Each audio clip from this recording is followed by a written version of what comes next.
y'all doing? Shalom. Welcome back to the next episode of Reading with SHILO. What's up? I'm out here. SHILO. I'm out here, baby. Early this morning. Well, early today.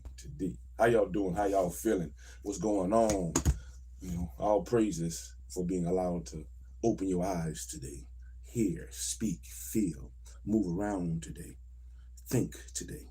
All praises. You have everything you need to succeed. So let's get our asses up and succeed, baby. Get up and succeed. Let's grow like the grass, like the trees, like the flowers. Let's grow. Let's grow. Let's grow. So yeah, we're gonna finish off. We're gonna jump in today into part two of in today's episode of Reading with SHILO. We're on part two of chapter 3. We're going to be on part 2 of chapter 3 of The Medical Apartheid by Miss Harriet A. Washington. Harriet A. Washington, man. The dark history of medical experimentation on Black Americans from colonial times into the present. And it has been very, very informative. Very informative. But before we do this, we're going to go through our routine that we have been on about 2 weeks now. Maybe a week for sure, 2 weeks maybe. We got to work our body, work our mind, and then work our body again. I need 25 things from you. Girl, get up and do 25 things. Get off your lazy ass, man. Get off your lazy ass, get off your fat ass, get off your behind. Get off that caboose, get off your wagon that you're dragging, and let's do something, man. So we can be better than we was yesterday and better for tomorrow. Oh, if there is one for us. So, get your 25 things. I've already been doing stuff, but we're going to go ahead and add this 25 into the program and into the workout. So, now, I'm going to push through and do my 25. This one might be slow boogie this morning, being I haven't done all this. So, we're going to do 25 things. 25 things. So I hope you ready, man. I hope you ready. And got your shit together. And let's do 25 things.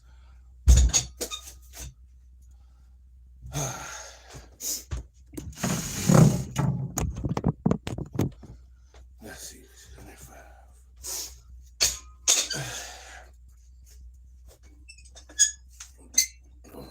I'll do it like that. Fuck it. 1, 2, 3, 4, 5, 6, 7, 8, 9, 10, 11, 12, 13, 14, 15, 16, 17. Ooh, yeah. Ooh, we. Ooh, I feel it, baby. 18, 19,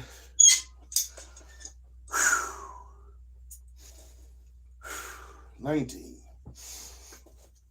20, 21, 22, 23, 24. Oh, 25. Oh, man.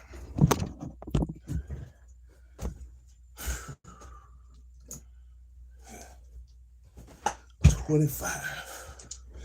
I hope you did your 25 shits.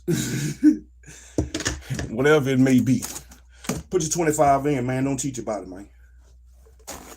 Put your 25 in. Don't cheat your body. Don't cheat yourself. I ain't strong, man. I'm going to get strong. I'm going to be way stronger. That ain't shit. Yeah, you got me. You should zip your lips, Master Gabe. But anyway, the first part of today is done. The first part of that is done. Let's go ahead and get to reading now. Let's go ahead and get to reading. Let me catch my little breath right quick, and then we're going to get into the medical apartheid. Part 2 of chapter 3, Circus Africanus, by Miss Harriet A. Washington, the medical apartheid. So buckle up your seatbelts, baby, and get ready for the ride. We about to journey with Miss Harriet Washington in the sea of pages of the medical apartheid.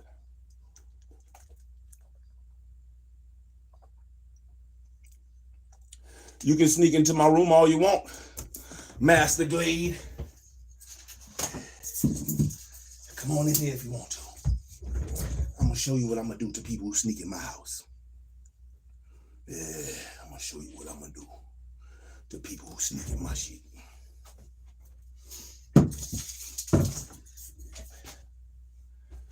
They're going to be met. People who sleep in my shit, sneak in my shit, going to be met with, oh,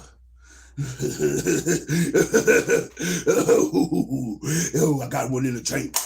Oh, it's in there. Knuck if you buck. Oh, I ain't going out like the medical apartheid. Oh, you want to sneak in my house? Oh, I ain't going out like the medical apartheid, baby. I'm out here. I don't play them games, baby. Sneak into my house if you want. All intruders shall be handled with care and love. I have so much love for intruders. I love y'all. Come on, come on. Intruders shall fall. Ooh.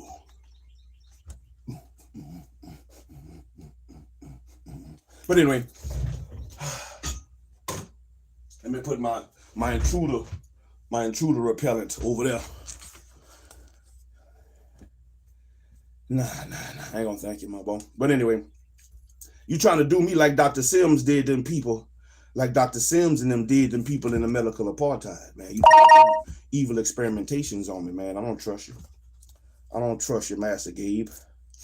Look at that, Master Gabe. Yeah, sound like somebody from the damn medical apartheid.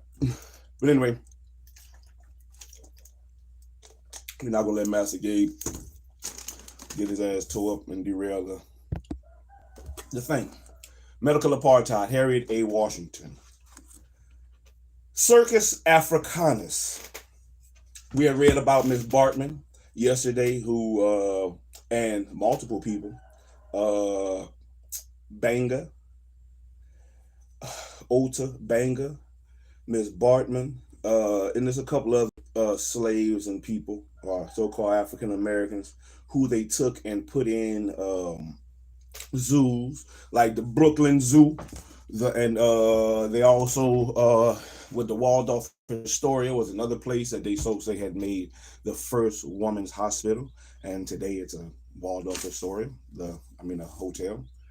The zoologist put Miss Bartman in the zoo, as well as, other places and other experimentations that they did on the people that they say were willing participants, include amputations and other things, which Miss Harriet Washington goes to say that she doesn't believe that these are, or a lot of people don't believe that these were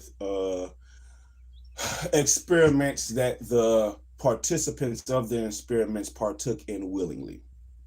So we're going to continue on to see in what way has the enslaver chosen to parade the enslavee or the enslaved person,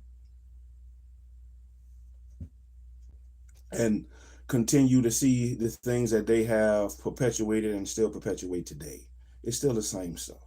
The things that they did back then are still the same things that they do today, right in front of your face, under the guise of, because they don't cure people. Doctors do not cure people. That's not what they're there for. So even though the experimentations in this context, or at least in the context of the medical apartheid, from what the slave owners were saying, is that they were trying to cure things. But we don't see a lot of cures these days for stuff.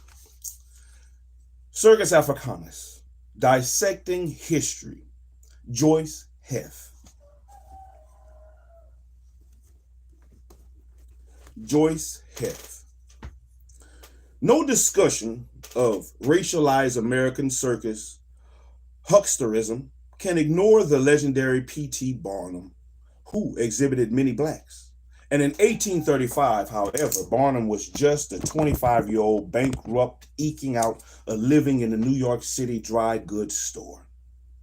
Joyce Heth catapulted Barnum to the national fame after he purchased her. He purchased her from R.W. Linsway, a promoter who had been unable to capitalize on the manufactured identity he had created for Heth as a superannotated mammy of former President George Washington, who had died in 1799, but had already achieved political deity. We did not know Heth's actual origins, and Barnum's unreliable memoirs spin an assortment of contradictory tales, but he was able to convince audiences of Heth's manufactured African origin and more. Heth debuted on August 10th of 1835 at Niblo's Garden in New York and was a huge success as Barnum's barked the tale of the greatest natural and national curiosity in the world. The black woman who had held the father of our country, her dear little George, to her breast and had given him suck and who had taught him Negro spirituals. The claim that Heth had been Washington's nurse entailed on even more incredible assertion. Barnum swore that she was 161 years old, and many believe this. 161. Heth's unusual black body helped to deflect skeptics because it was gnarled by the breathtaking decrepit that simultaneously thrilled and repelled. For Heth was skeletal. Barnum claimed she weighed only 46 pounds. Both legs and one arm were paralyzed, and her leathery skin was very deeply wrinkled. Her eyes were gone, the legacy of some unknown ailment. She was toothless, and her uncut horny nails curved like talons.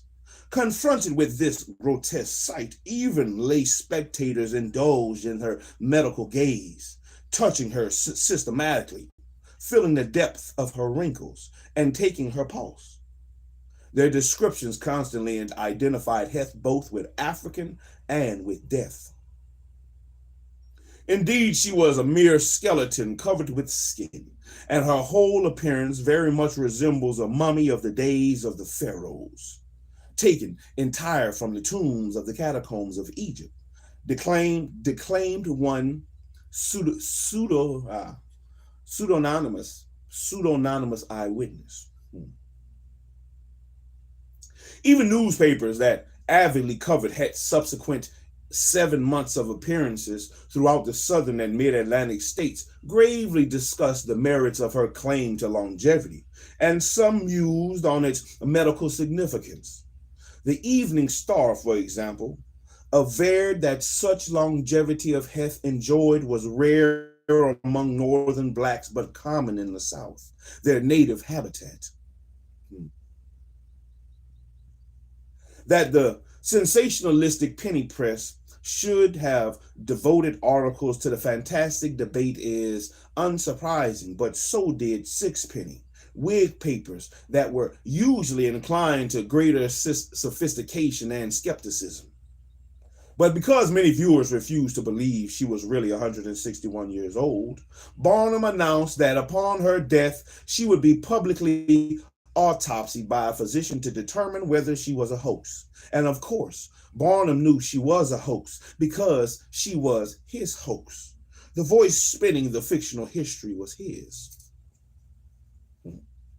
Joyce Heth is unquestionably the most astonishing and interesting curiosity in the world. She was the slave of Augustine Washington, the father of General Washington, and was the first person to put cloths on the unconscious infant who was destined to lead our heroic fathers on to glory. to victory and to freedom. To use her own language when speaking of her young master, George Washington, she raised him. Joyce Heth was born on the island of Madagascar on the coast of Africa in the year of 1674 and has consequently now arrived at the astonishing age of 161 years old. The appearance of this modern relic of antiquity strikes the beholder with amazement and convinces him that his eyes are resting upon the oldest specimen of mortality they ever before held. Mortality was a revealing, even Freudian choice of words because Het's death was eagerly awaited, for only afterward could Barnum stage her public dissection. In fact, in Barnum's bogus memoirs, he described her as a remarkably old Negro woman who was swindling many friends, her former owner, R.W. Lindsay, by her disgusting propensity to cling to life at his expense.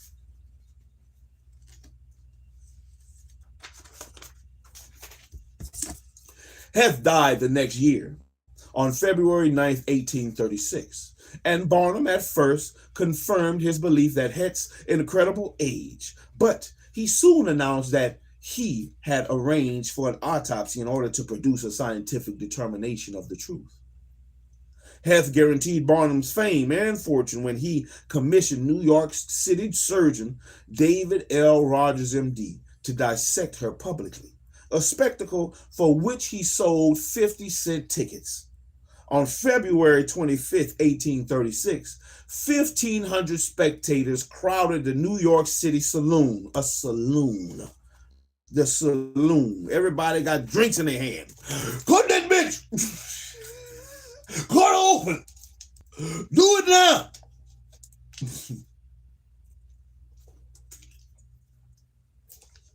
Whose exhibition center had been transformed into an operating room for the occasion. Her very public dissection. Damn, man. You know, think if they would do that today. Think if they would have, you know, don't get me wrong, man. I would like to see an autopsy. I would like to see a live autopsy. I really would. I think it'll be interesting. I think it'll be very informative, but not no autopsy of an animal. I've seen that. I've done that myself. I want to see an autopsy of a human, you know, and the way they do it in the movies, how they look like they cut that chest cavity open with like a Y. You know, I want to see if that really takes place. And me personally, I kind of want to feel the, you know, when they go in with that bone saw, I want to feel the difference, you know, the difference in cutting into the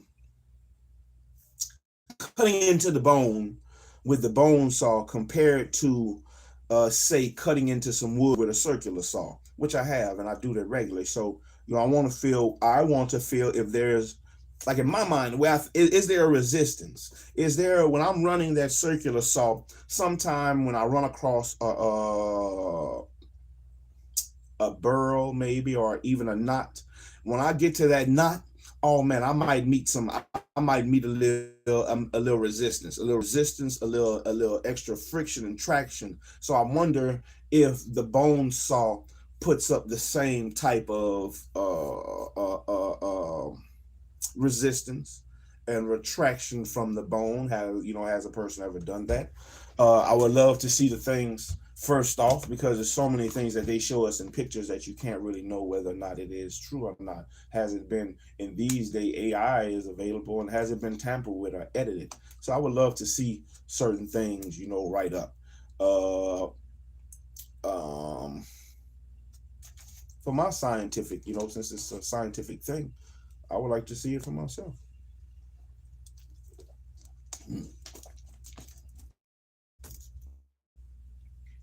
The autopsy's real attraction was an unstinting satisfaction of curiosity about her fantastic body, without niceties and guilt.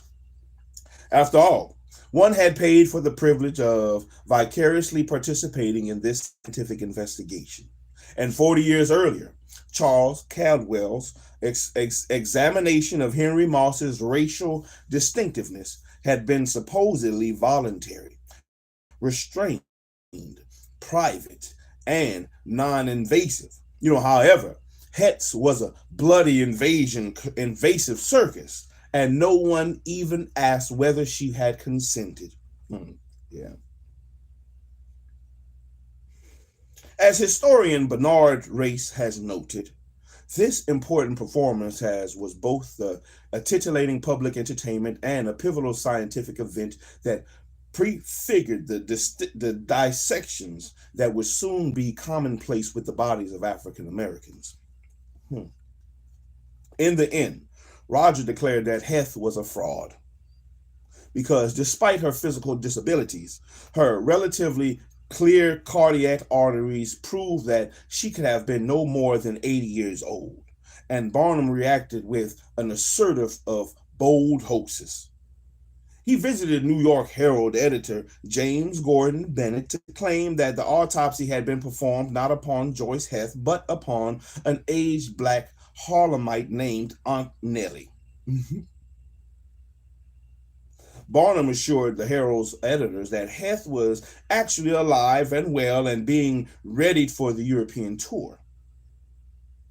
The Herald took the bait. The New York Sun did not, and the city's newspapers endlessly discussed and debated the results and meanings of the autopsy in varying accounts, accusing one author of falsely falsifying accounts, of misinterpreting the autopsy's evidence, and of having been duped by Barnum. Barnum finally admitted that Heth was indeed dead, but the journalistic furor took 18 months to abate, and during which time Barnum bamboozled yet another paper into publishing one of the several divergent histories of Heth that he had fabricated. In one of these accounts, Barnum described how he had compelled Heth to masquerade as Washington's old nurse. I soon got Joyce into training, and from a devil of a termagant, converted into the most docile creature, as willing to do my bidding as the slave of the lamp was to obey Aladdin. I discovered her weak point, whiskey.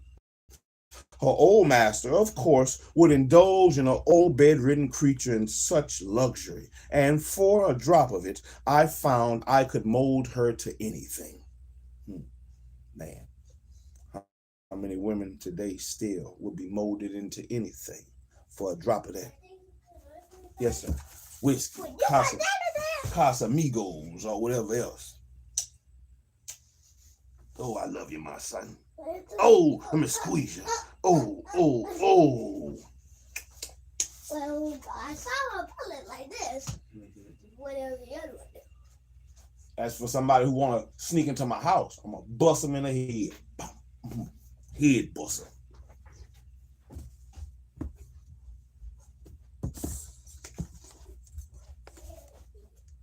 Yes, I'll give it again. Put that bullet in my head buster. Put it on the side right there. I got extra ammo for any people trying to sneak into my house. I'm gonna bust them up. Head buster. Among other things, Barnum related using her whiskey addiction to inebriate her so that he could pull all her teeth in order to make her look older. Ain't that a sorry, dusty foot sucker? Jive turkey right there. It's a jive turkey. Moss had been a living symbol of how easily the boundaries between white and blacks were traversed. But the owners of later racial exhibits such as Heth stretched the rigidity, not the fluidity, of the barrier between black and whites by stressing or manufacturing the distinctively alien nature of black bodies. And around 1840, entrepreneurs realized that a market hungered for black exotica, And they took a leaf from the physician's book by displaying blacks as medical curiosities. Some were unquestionably enslaved, but other attractions were free blacks. All, however, were kept in quasi-legal bondage.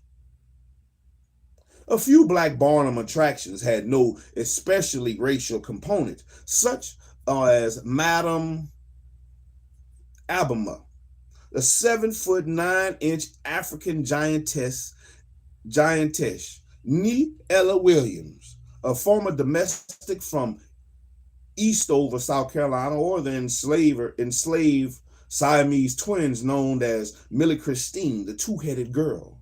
But for most quasi-scientific oddities, blackness was an integral part of their significance, such as a gaggle of unkept black slaves who posed as wild men of Borneo, and, of course, Hef. In these cases, medical display was more than entertainment. It was also a dramatic argument for the alien inferiority of black bodies. Anonymous wild men had sometimes been surgically altered to resemble animal-human hybrids, such as Calvin Bird, who fled a circus and appeared at the Syracuse hospital asking to have his surgically implanted horns removed. Hold on. Supposedly mute black denizen of the wilds of South Africa with a very small head was enigmatically labeled the Zip, and the What Is It? Or merely Zip. He was actually the normally verbal William Henry Johnson of Bound Brook, New Jersey. And such men were afflicted with microphilia, a congenital disorder which no racial element, which is typically manifested by a small misshapen head and lower intelligence. All right. Now, what were you saying, son? They don't see what? Okay, they're doing seat work. So you're trying to figure out what you need to do? Yes, sir. Okay.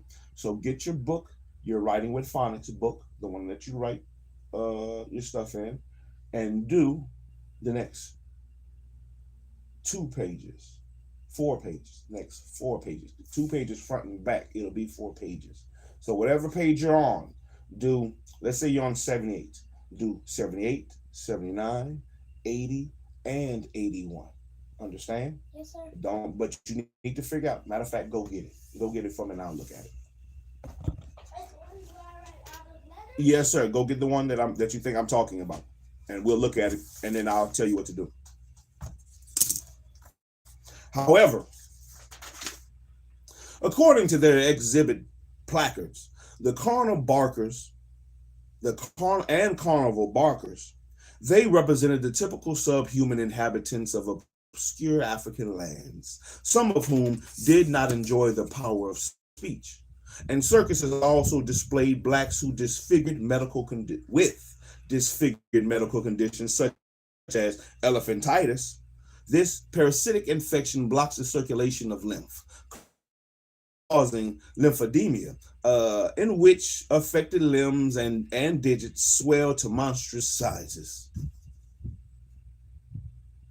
Elephantitis sometimes causes the genitalia to swell, and black men with gargantuan penises and testes could be seen not only in the pages of medical journals, but also behind the veils of circus tents. I bet. Let's see.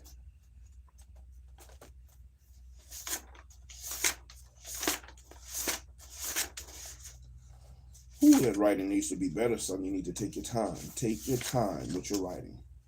And you see what you're not doing? You see what you're not doing. What did you not do? The back. The right. That's right. You're supposed to do both sides, son.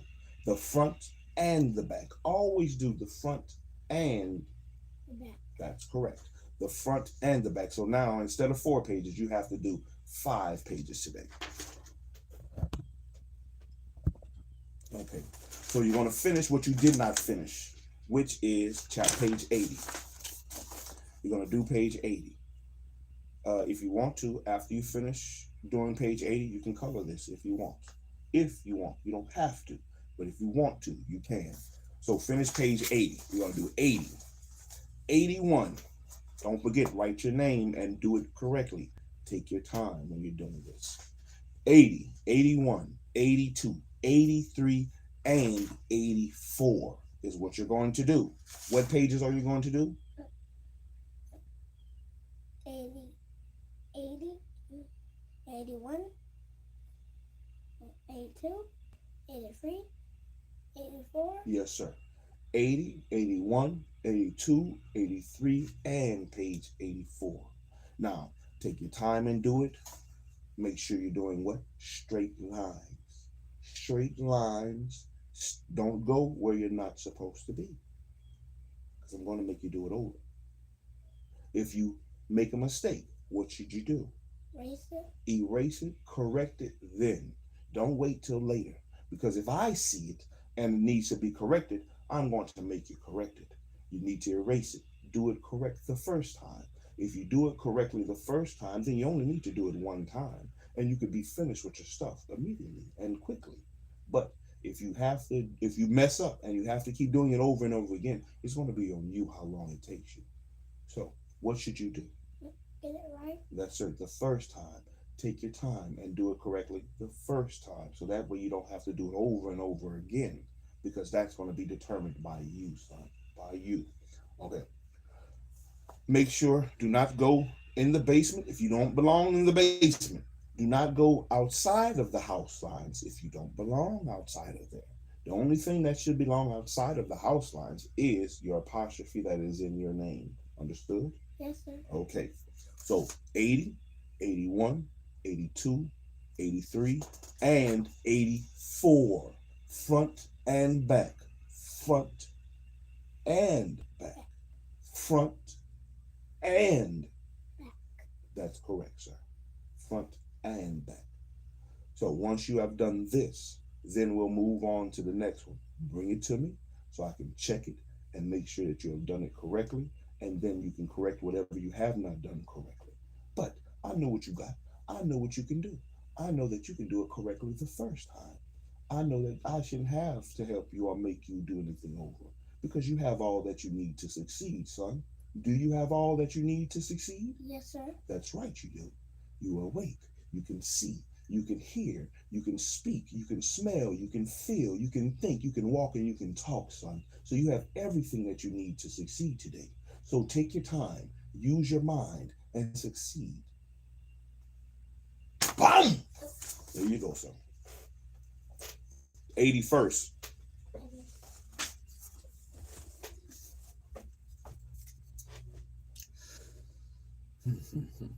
Excuse me, my bad.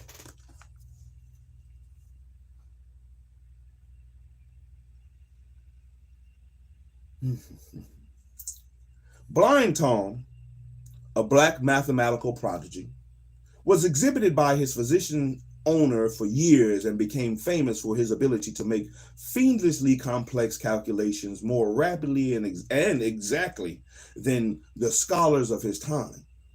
He was, however, an idiot savant, incapable of the ordinary task of everyday life. Because he was black, his condition was often used to illustrate the deleterious effects of intense thought upon the inferior minds of blacks. But the intellectual histories of these exhibited subjects were often falsified, just as their life histories and bodies were. For example, Thomas Bethune, a slave born around 1850 near Columbus, Georgia, was ballyhooed as an untaught musical freak of nature.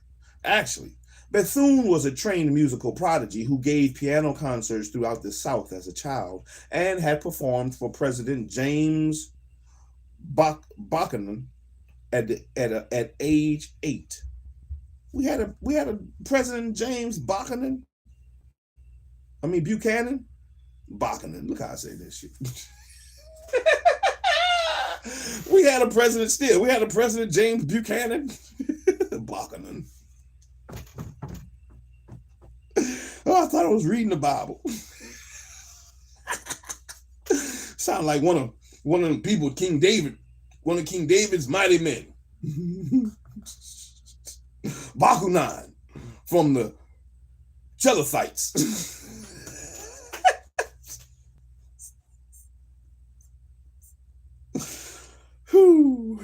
Bakunan. And performed for President James Buchanan at age 8. Bethune was proficient in his classical repertoire and capable of complex harmonic inventions. He played popular music superbly too, but rather than being regarded as an American Mozart, he was relegated to circuses and minstrel shows. He enriched his owners, but died penniless in 1908. A few attractions appeared voluntarily, and in free states, some were former $2 a week roustabouts who realized that they could learn and earn more as an exhibit than by engaging the back-breaking labor. Louis Agassiz, MD, the Swiss-born naturalist, was in 1850 one of the most famous scientists in America. He was also more forthright than most in describing the physical revulsion that blacks evoked in him. He was a protege of Cuvier, and in the 1846, when he migrated to the United States and a professorship in biology at Harvard, he was immediately drawn to Philadelphia to view Dr. Samuel Morton's American Golgotha, a collection of 600 white, Indian, Eskimo, and Negro skulls. Agassiz was opposed to enslavement and had originally believed that whites and blacks shared a species and a single origin. But upon his first encounters with blacks in Philadelphia, as he wrote to his mother, "All the domestics in my hotel were men of color. I can scarcely express to you the painful impression that I received, especially since I feel that they inspire in me the contrary to all our ideas about the confraternity of the human type and the unique origin of our species. I experience pity at the sight of this discarded and degenerate race. It is impossible for me to repress the feeling that they are not of the same blood as us. And in seeing their black faces with thick lips and grimacing teeth, the wool on their heads, their bent knees, their elongated heads, their large curved nails, and especially the livid color of their palms, I could not take my eyes off their face in order to tell them to stay far away. God preserve us from such a contact." Apparently spurred by his viscera, Agassiz changed his mind about the confraternity of the human type and decided that blacks must have evolved separately from whites. The aforementioned antebellum scientific theory called polygenism, the belief of multiple origins for different races. However, his revulsion was mixed with fascinated attraction. How else can one explain the many beautiful, ambiguously erotic, the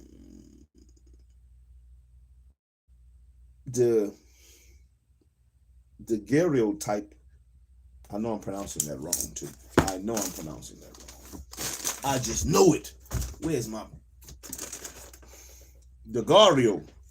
DAGUERREOTYPE.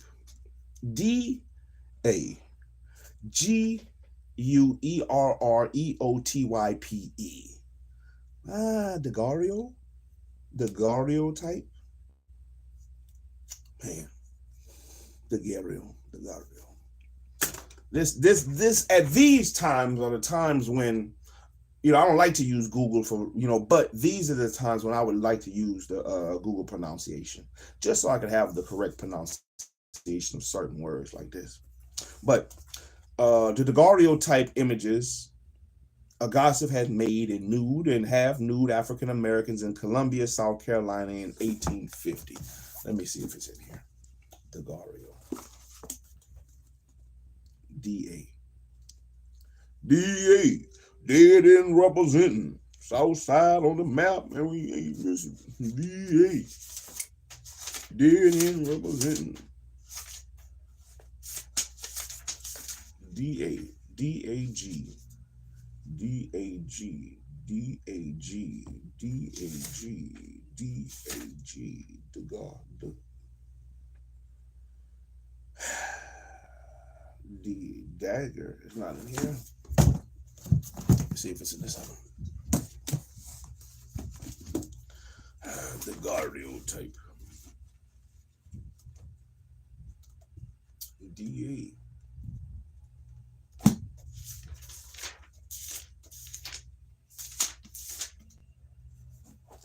Okay, DAG.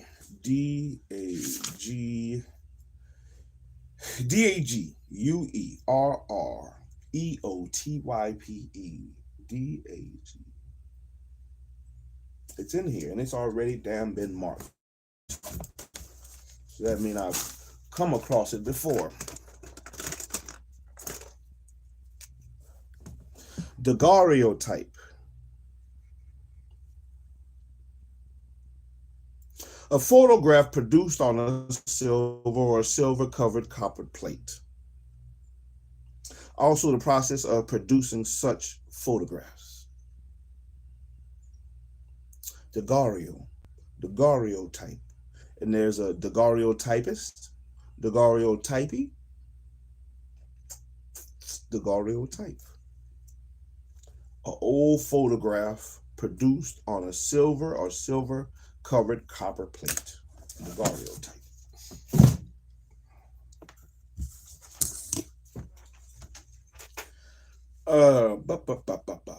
The scientific rationale for these 15 detailed images by daguerreotypist Joseph T. Zealy was the scientist's search for graphic evidence to bolster his polygenist conversion.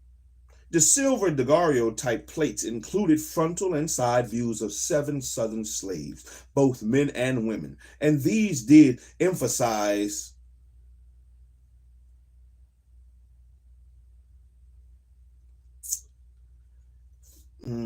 physiognomic features. That's another one. Physiognomic.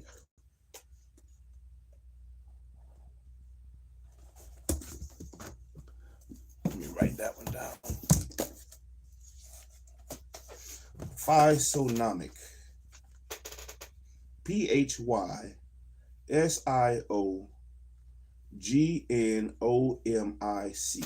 Physiognomic. Physiognomic. Let me just go ahead and go straight to the big one. Physiognomic features such as head shape, profile, and stance. Physiognomic. PH and the P's. PHY. Five. Let me see. Psychological.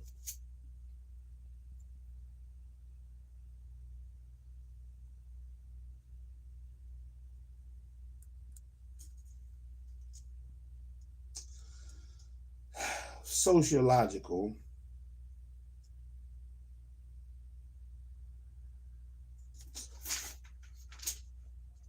Physics. Physiognomic.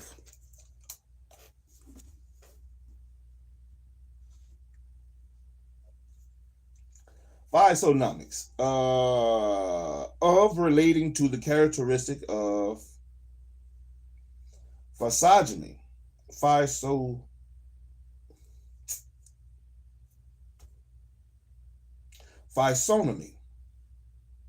of relating to or characteristics of physiognomy or physiognomy. Physiognomy, which is right underneath it.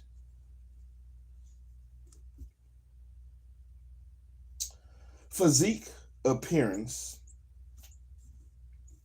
The facial features held to show qualities of mind and character by their configuration and expression. Okay. It makes sense. So the pictures was taken of them in certain positions and their faces looking a certain type of way so they can give a certain look or perspective or be perceived in a certain type of way to base their characteristics off of how they look. Physiognomy. Physiognomy.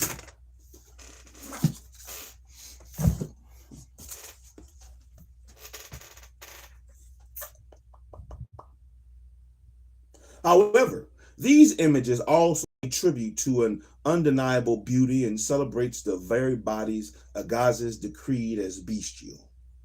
Like pornography, the daguerreotype images of black women reinforce the conventional representation of the black woman as a hypersexual being under the control of a white owner. It still seems that way today, and it still seems that way today. Seems hypersexual. For example, the woman's clothes were pulled below their waist and breast, and their nudity signaled sexual laxity and degradation. What does it signal? What does it signal when their clothes is half off their damn body? It signaled sexual laxity and degradation, especially in contrast with copious layers of protective clothing, in which white women were always depicted. Branding, lash marks, piercings, and other marks of oppression and ownerships were common and served to confuse the biological and social markings of inferiority. But in addition to clear markings of ownership, subjects often assumed erotic poses, indicating that they were also sexually available. I know you want it. Come and get it.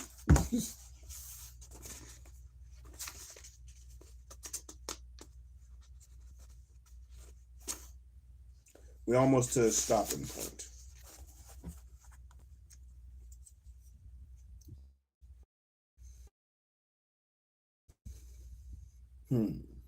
Many other Southern scientists and physicians, including Thomas Jefferson, wrote in their abhorrence of the black body, but their actions testified to its attractions.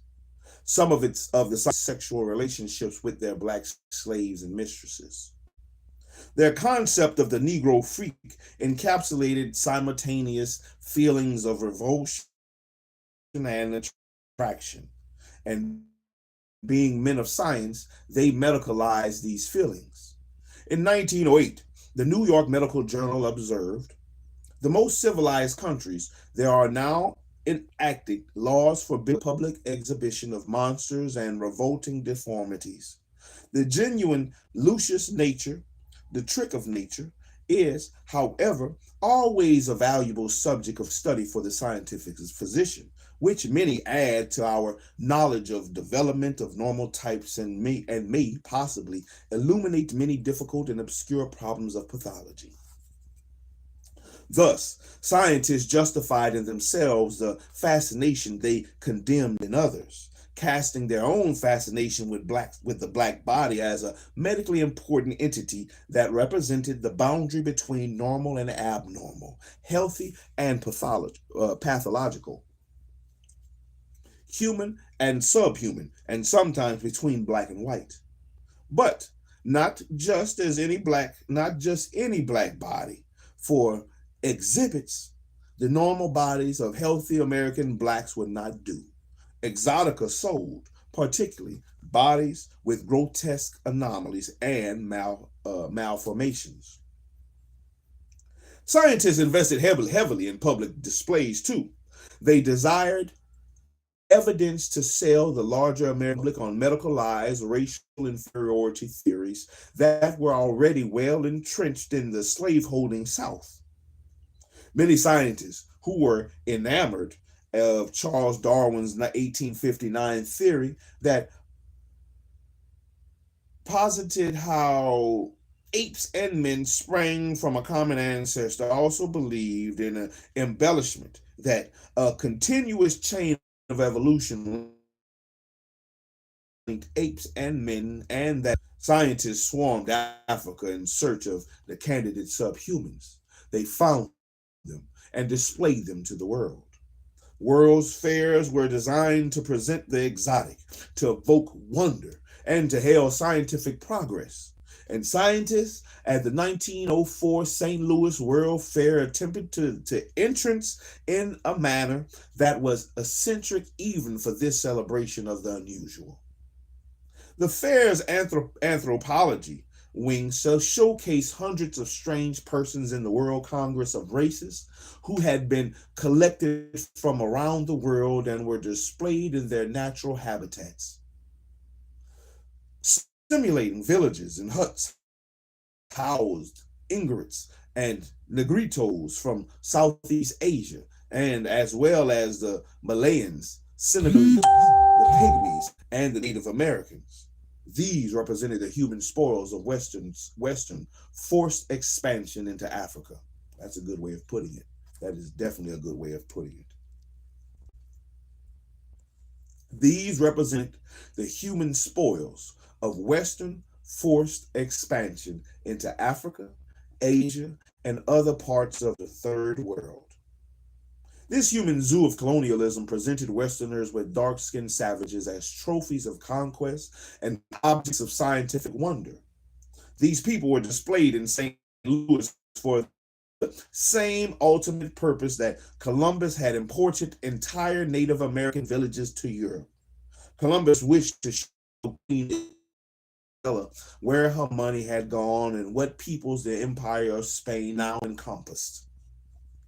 Curator W.J. McGee aimed for the Penelope, my bad, not Penelope, panoply, aimed for a panoply of evolution, panoply, I think I said it right the first time, a panoply, not a monopoly, a panoply. Let's check it right quick. We'll check the small one. Panoply, a panoply. Not a monopoly, a panoply. Panoply, I want to say. I'm not looking at it. Panoply. I know it's Pan.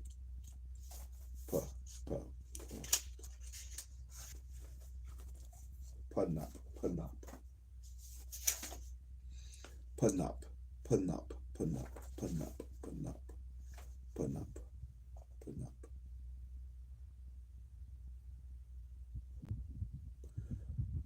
Panoramic. No panoply. No panoply in this one. Let's check the big one. A panoply. Do you have a panoply on shit? Panoply. Panoply, which has been looked up before. A panoply. A full suit of armor. Something forming a protective covering. Or number 3, a magnificent or impressive array of a military funeral.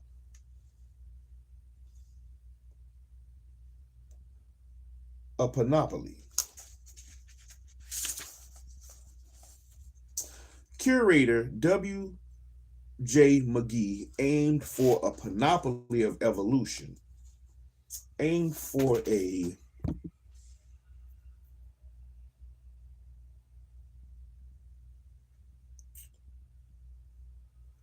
protective covering of evolution. Aimed for a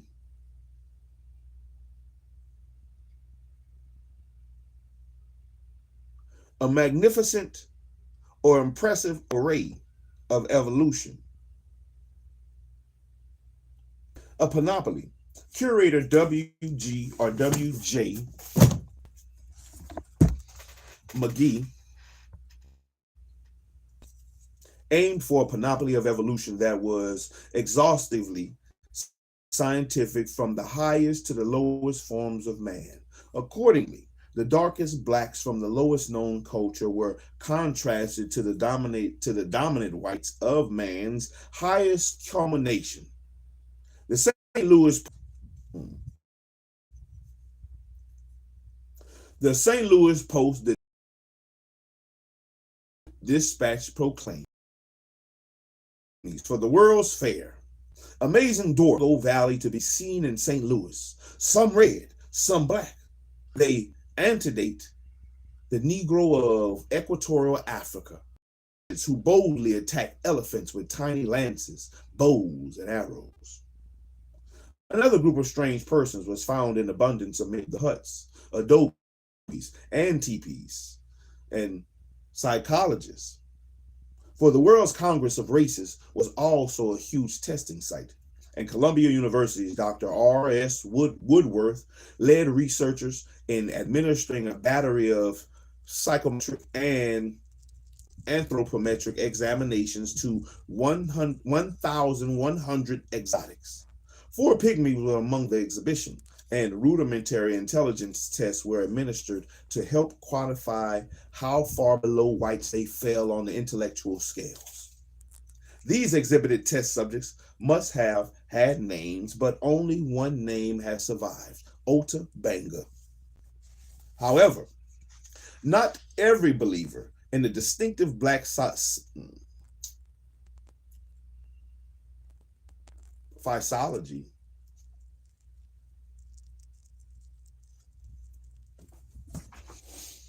in the black physiology.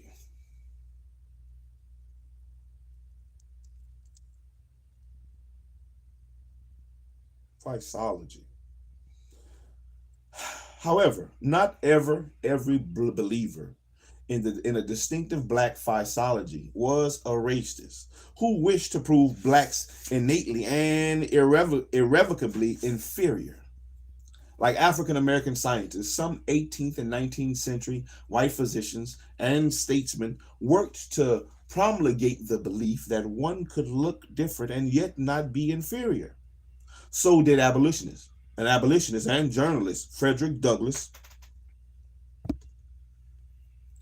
proved a brilliant social analyst, all as he held his own in his scientific arena, demonstrated the illogical and manipulation in religious arguments for black inferiority while sidestepping the more reductionist and often apocryphal scientific details.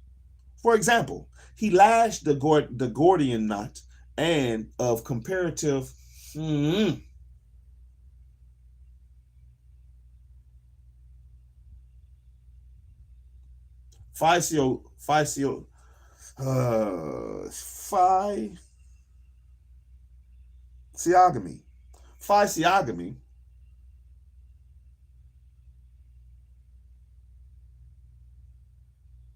I just feel like I'm pronouncing this right. I'm pronouncing it wrong. Physiognomy. Physiogamy.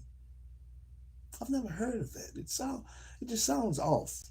I know it's sociology, psychologists. Those type of words be. Physiognomy. By objecting to how scientists loaded the dice in making comparative images of relatively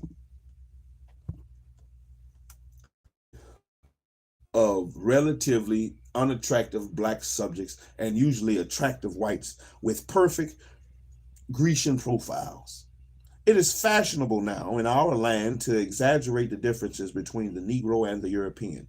It sounds like Willie Lynch. Exaggerate the differences. If you have one light and you have one dark, exaggerate the differences. If you have one big and one small, exaggerate the differences. You have one tall and one short, exaggerate the differences. Male, female, exaggerate the differences. Sounds like some Willie Lynch.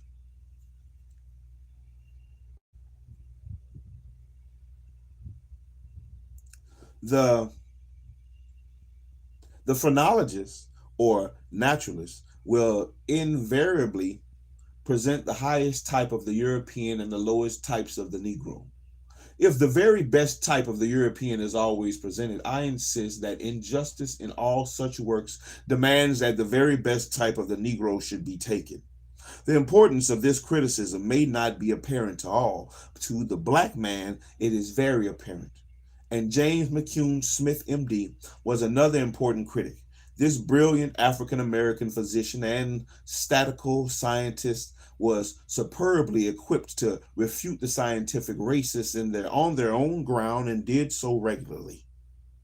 His 1837 lecture exposing the scientific fallacy of phrenology took on the ethnologists' essays and offered scathing criticisms of their logical sins in imputing character and intelligence for physiology. Physiology.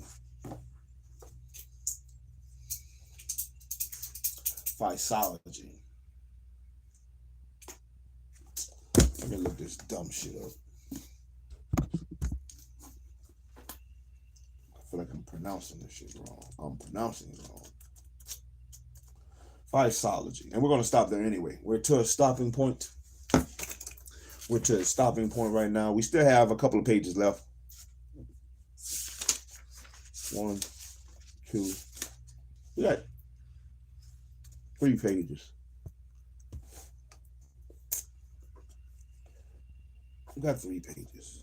3 pages front and back. So about 6 pages left. No, I'll stop there. I'll stop there. That's an hour. We'll try to keep it at an hour. We'll try to keep it at an hour, like I said. Even though I kind of want to finish it. I kind of want to finish it off right now. I'll come back later today. All about life.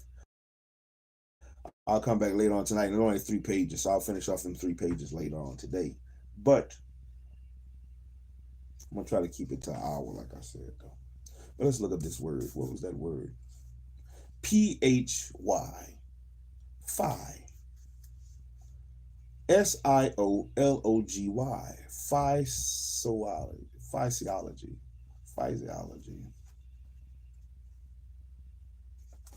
Where's the P? P-H. P-H balance. Philosophy.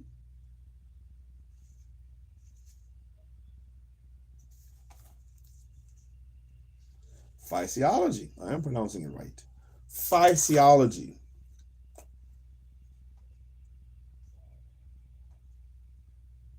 Physiogony.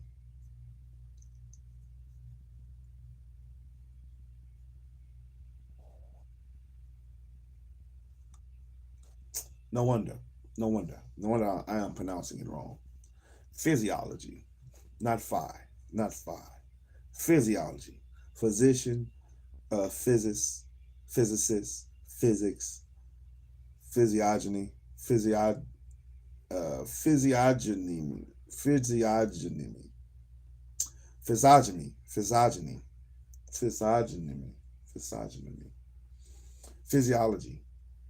physiology. I was pronouncing it very wrong. Physiology. Boo, boo, boo. I hate that. And I've mispronounced it multiple times. Physiology. I should have looked it up the first time when I thought I was pronouncing it wrong. Physiology. Sorry. I apologize for that. But that has been today's episode. We're going to stop it there. We're at a stopping point. The next part will be P.T. Barnum in whiteface. And we got about 6 pages in total, 3 pages front and back, to finish off this chapter, which I could keep going. I really could keep going. And I could and I should. I really should keep going. I should keep going and finish it off, man. Just not sure.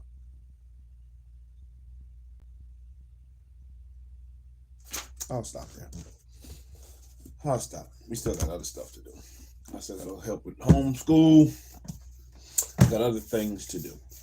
And even though the hunger to read is there, I need to quell it for right now.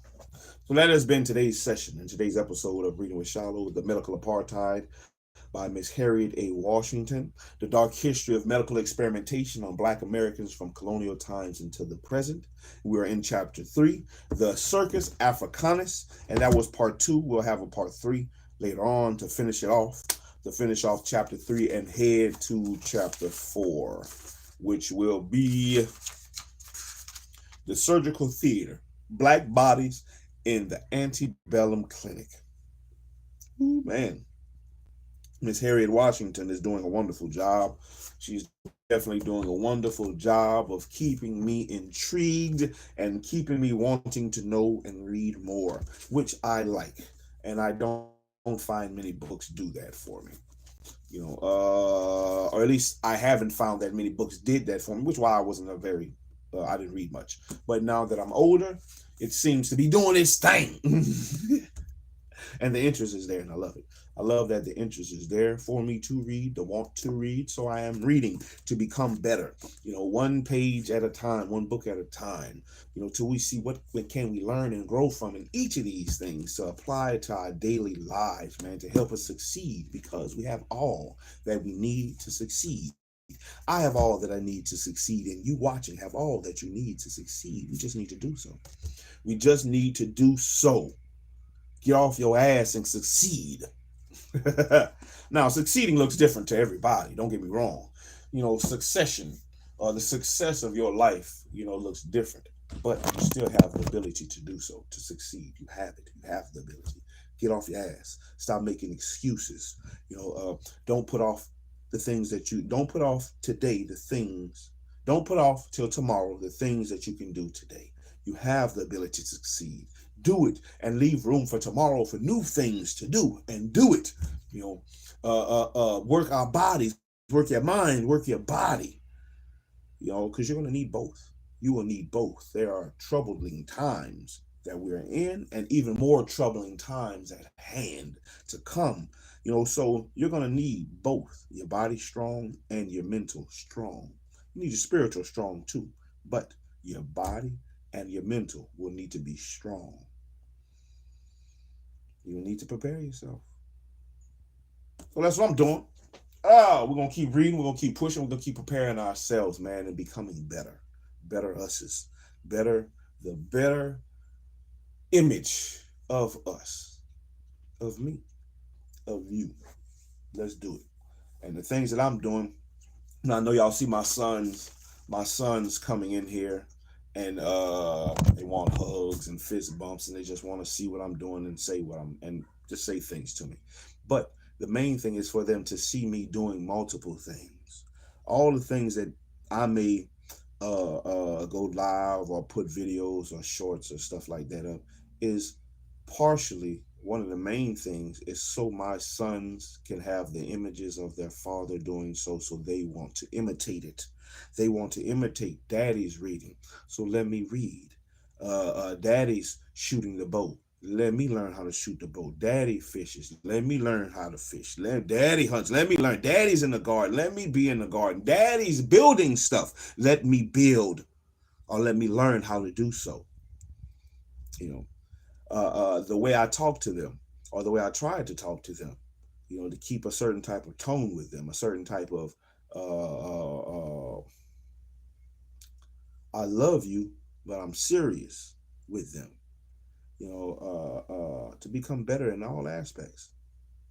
The books that I have read, I am trying to apply them. And if you are listening to me read these books, then there's be some things that you should gather from the readings that can apply to your life. And you should apply them. Help them help you to become a better father, mother, sister, brother, husband, wife, auntie, uncle, grandfather, grandmother, mentor, student, leader, follower. Let them help you. Let them help you to succeed in your life. Let them help you. Now let's do the 25, man. Get off your ass and let's go, man. Come on. Get off your ass and let's do something. Get off your ass and let's do something.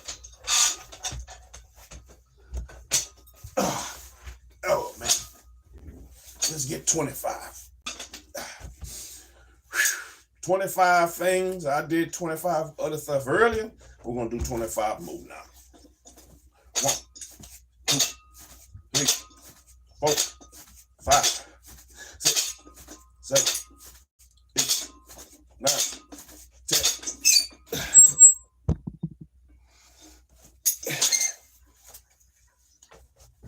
11, 12, 13, 14, 15, 16. Oh, man. 17, 18. Keep going. Don't stop. Keep going. 19. You may stumble. You may falter. Keep going. 20. Don't give up. 21. You got to keep pushing yourself. 22. It may hurt. That's only for a time. 23. Keep going. 24. One more. 25. And I'm out of there.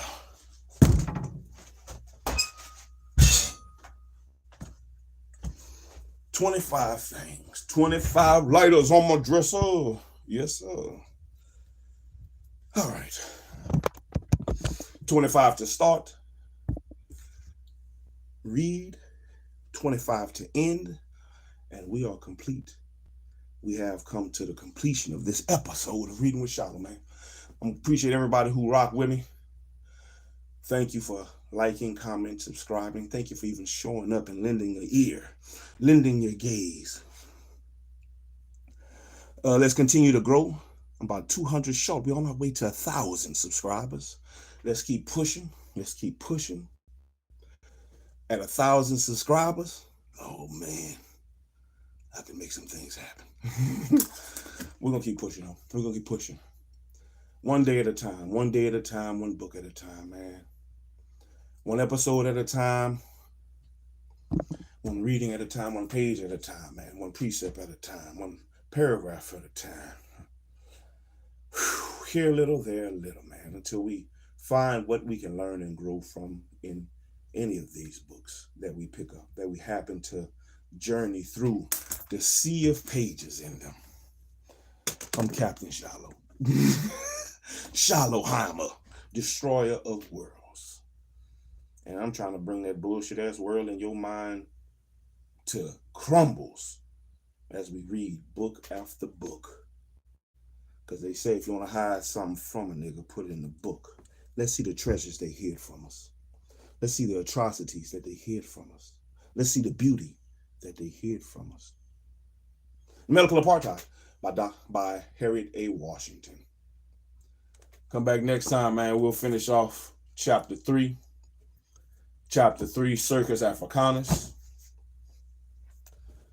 Until then, I hope everybody has a wonderful day. Use all that you have to succeed. Use all that you have to succeed. Don't make excuses. It's there for you. Shalom, everybody. Till next time. I'm out here, Shiloh.